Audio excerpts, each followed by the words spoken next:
ಅಸ್ಸಲಾಮು ಅಲೈಕುಂ. ಅಂದು ಸೋಮವಾರ, ರಬಿಯುಲ್ ಅವಲ್ ತಿಂಗಳಿನ ಸೋಮವಾರವಾಗಿತ್ತು. ಮಧ್ಯಾಹ್ನದ ಸಮಯ. ಮಕ್ಕಾದ ಸರದಾರರಾದ ಅಬ್ದುಲ್ ಮುತ್ತಲಿಬರವರು ಕಾಬಾದಲ್ಲಿ ತವಾಫ್ ಮಾಡುತ್ತಿದ್ದರು. ಅವರು ಪ್ರದಕ್ಷಿಣೆಯಲ್ಲಿ ಭಾವಪರಶರಾಗಿ ಮುಳುಗಿರುವಾಗ ಅಕಸ್ಮಾತ್ ಅವರ ದೃಷ್ಟಿ ಹರಂನ ಬಾಗಿಲ ಮೇಲೆ ಬೀಳುತ್ತದೆ. ಅವರ ದಿವಂಗತ ಪುತ್ರ ಅಬ್ದುಲ್ಲಾರ ದಾಸಿ ಬರ್ಕಾ ಓಡೋಡಿ ಬರುತ್ತಿದ್ದಳು.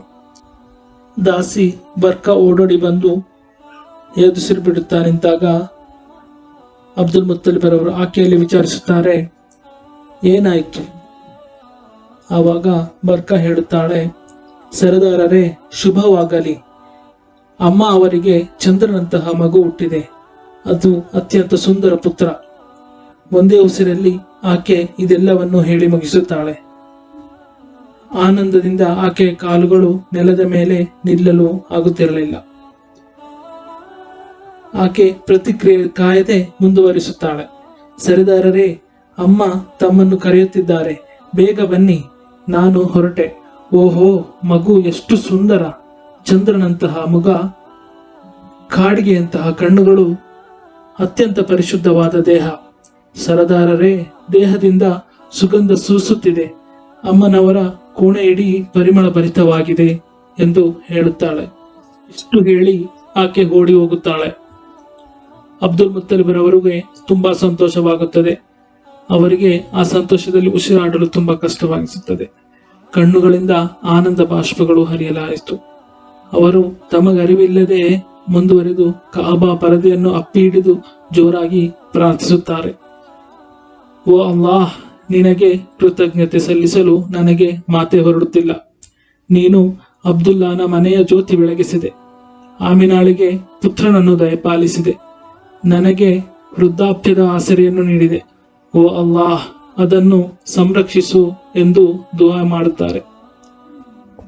ಸ್ವಲ್ಪ ಸಮಯದ ನಂತರ ಪ್ರಾರ್ಥನಾ ಮಗ್ನರಾಗಿದ್ದ ಬಳಿಕ ಬೇಗನೆ ಆಮಿನಾರ ಮನೆಯತ್ತ ಧಾವಿಸುತ್ತಾರೆ.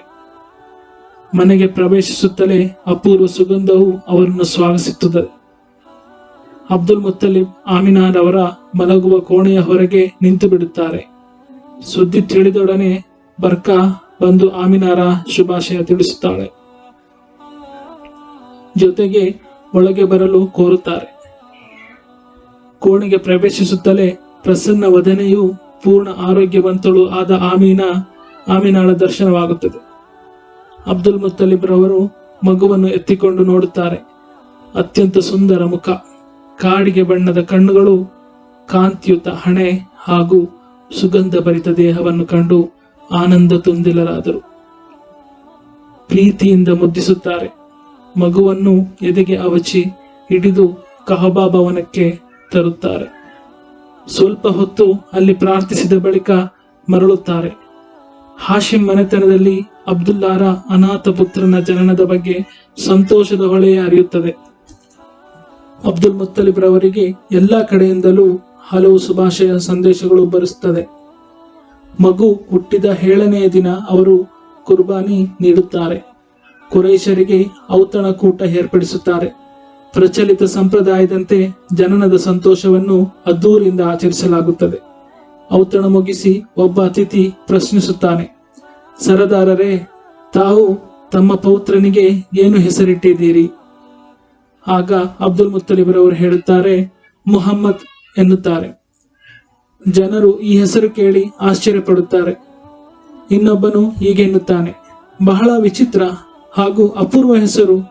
ಇನ್ನೊಬ್ಬನು ಅವನೊಂದಿಗೆ ದನಿಗೂಡಿಸುತ್ತಾನೆ.